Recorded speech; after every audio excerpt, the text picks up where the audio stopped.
طبعا أكثريتهم نسوي كليجة وتخرب بيدينا، أو ما تصير اللي مكسبة، أو تصير تحسها كأنها طبقات طبقات، لو كأنها بسكويت.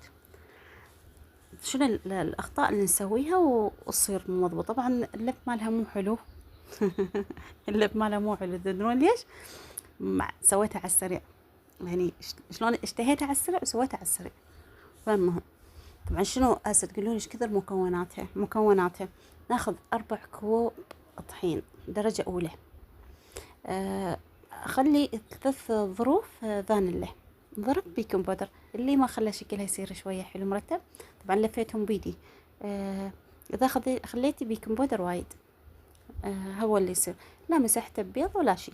3 ظروف فانيلا. 4 كوبايات طحين.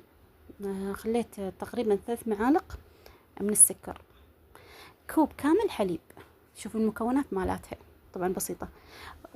مو تخلولها زبد أرجوكم، اللي يريد يصير طعم الكليجة حلو ولها طعم ونكهة ما يخلي لها، بس مجرد طحين. حب هيل تطحنوا لها اللي بمالته حتى يصير لها نكهة. إذا تردون طعم حلو وحليب تكثروا لها.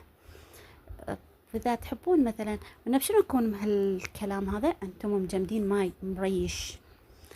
طبعا خليتوه القلاص كامل من السمنة، كوب كامل، مع ايش كثر، ربع كوب كامل، ربع كوب صغير من الزيت.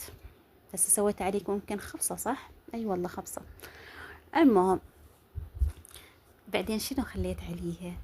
خليتها يعني فردت الدهن بيها، خليتها كلش يعني الدهن تشبع بيهم.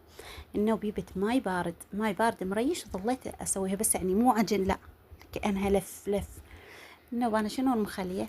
طبعا تمر مخليته، سويته بزيت، بزبدة، وخليته وياه هيل بس، وغرفة الثانية الحشوة الغرفة وسمسم. غرفة وسمسم، هاي الحشوة الثانية. والثالثة جوز الهند ولوز.